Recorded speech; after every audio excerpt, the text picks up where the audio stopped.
नमस्कार, मैं जरा आप देख रहे हैं जनअधिकार न्यूज। 26/11 का वो मंजर जो ताज होटल पर आतंकी हमला हुआ था, जिसे हम कभी नहीं भूल सकते। एक भयानक मंजर था,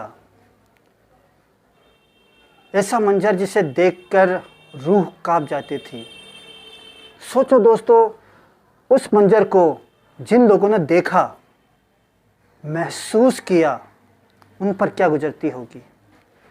आज हमारे साथ ऐसे ही एक कमांडो जुड़े हैं, केशव कमांडो, जो उस दर्दनाक रात के गवाह हैं, उस ऑपरेशन के गवाह हैं, क्योंकि उस ऑपरेशन में वो खुद शामिल थे। और जिस हिसाब से उन लोगों ने इस खतरनाक ऑपरेशन का अंत किया, काबिल तारीफ़ था।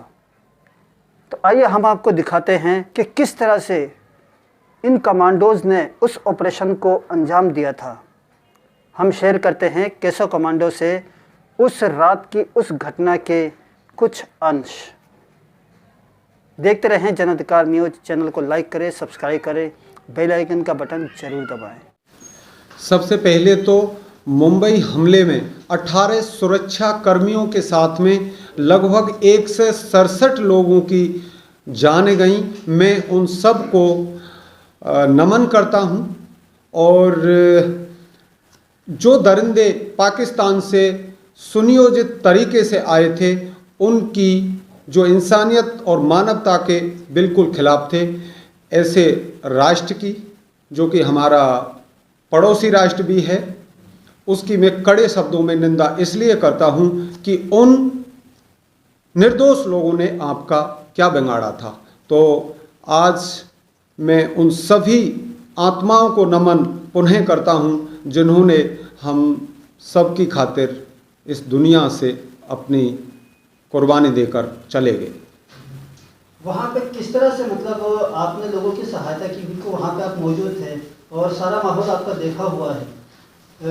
जिस वक्त हमला हुआ था, कितना समय वहाँ पर रहे थे वो लोग, और जिसको जिंदा पकड़ा था कसाब को जी शायद आपके सामने पकड़ा होगा, तो उस वक्त क्या सिचुएशन थी?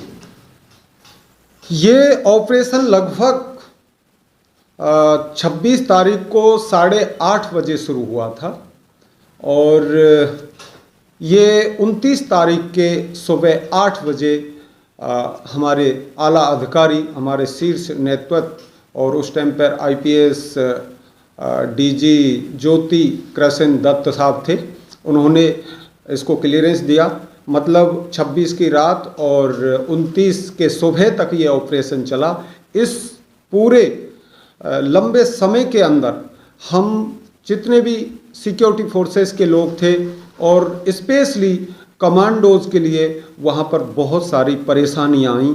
बावजूद परेशानी के एक सैनिक का धर्म होता है, उसका कर्म होता है, और उसको कर्म योद्धा इसीलिए कहा जाता है कि वो अपनी जान को बिना परवाह, जान को हथेली पे लेके चले, लेकिन उसके जो नागरिक हैं, जो उसका राष्ट्र है, उस देश की सीमाओं के सहित उसका आम नागरिक अच्छे से रह सके और उस नागरिक तक कुछ भी आंच आए उससे पहले हिंदुस्तान का जो सैनिक है वो अपनी जान गंवा देना चाहता है। मैं आपको इस पूरे ऑपरेशन के अंदर आने वाली जो समस्या परेशानी थी उनको ज़्यादा तवज्जो इसलिए नहीं दूंगा, क्योंकि हिंदुस्तान आर्मी का प्रत्येक सैनिक और जितनी भी सिक्योरिटी फोर्सेस के जो लोग हैं, जो संविधान की शपथ लेकर ये कसम खाते हैं कि हम सभी के लिए हमारा जो कर्म है, हमारी जो ड्यूटी है, वो सर्वोपरि है। मैं आपको कहना चाहूँगा कि सबसे पहले तो जो इंडियन आर्मी का सोल्जर होता है, उसका कर्तव्य है कि वो अपने कर्म को अच्छे से करे। उसमें कितने लोग क्या कैसे वो दूसरी बात है, और फौज में एक टीम वर्क के तौर पर भारतीय सेना की एक पहचान है, क्योंकि नाम नमक और निशान पर सैनिक चलता है। मैं आपके क्वेश्चन पे आऊँगा, उससे पहले मैं आपको बता देना चाहता हूँ कि नाम नमक और निशान पे भारतीय सेना का सैनिक चलता है। वो अपना नाम और अपना नमक और निशान, इसके लिए वो कुर्बान बलिदान खुशी से हो जाना चाहता है। आपने कहा हमारा जो ऑपरेशन था उसमें सारे फ्लोर या जो भी टारगेट ये था, जो हमारा लक्ष्य था कि जल्दी से जल्दी इन आतंकवादियों को ख़त्म करना है। तो जैसे कि मुझे होटल ताज में अपना टास्क मिला। होटल ताज में जो स्थितियां थी, हम जब दिल्ली से मुंबई रवाना हुए तो हमारे साथ home minister centre Shivraj Patil साहब और एससी रांगी साहब जो आला अधिकारी थे, इनके साथ हम वहाँ पहुँचे तो हमने वहाँ का जो मंजर देखा वो बहुत ही भयभीत कर रहा था। डरे हुए लोग थे, सहमे हुए थे, बहुत सारी डेड बॉडियाँ पड़ी थी। उसके बावजूद मीडिया का लाइव टेलीकास्ट था। हम अभी ये कमांडो पहुंच गए, अब ये करने वाले हैं, वो करने वाले हैं, कैसा लग रहा है, ये सारी चीज़ें वहाँ ऑलरेडी चल रही थी।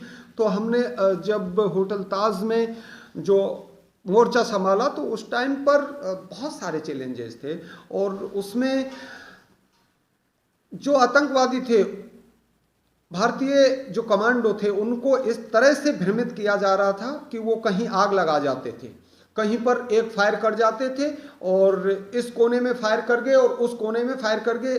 तो वो ऐसा इसलिए कर रहे थे क्योंकि वो एक सुनियोजित तरीके से थे, वो एलएटी से थे और ये आतंकवादी जो संगठन है ये बहुत पुराना संगठन है।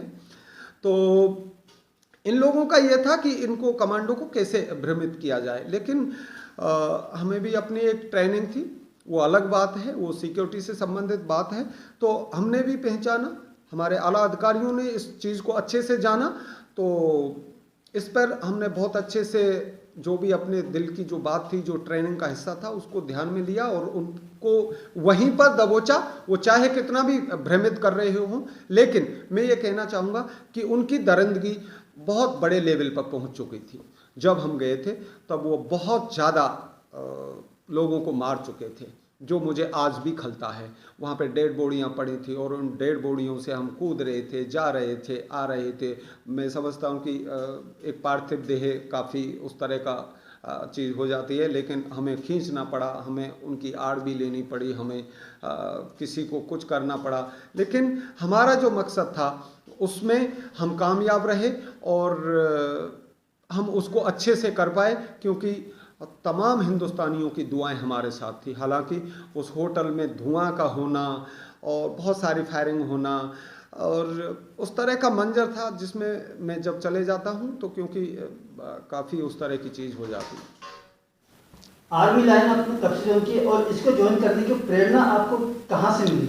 मैं 99 का करगिल युद्ध जब देखता था तब हम लोग सुनते थे इतने शहीद, और जब भारत माता की जय और हमारे आस पड़ोस इधर उधर उन वीरांगना जो शहीदों की वाइफ थी, उनकी शहीदों की शौर्य गाथा के साथ में उनका जो त्याग था मैं वो भी देखता था। और देश पर मर मिटने का जो जज्बा है, मैं समझता हूँ कि मैं उस एक फैमिली से आता हूँ, किसानों के हम बेटे हैं, हमारा जो काम है वो वही है।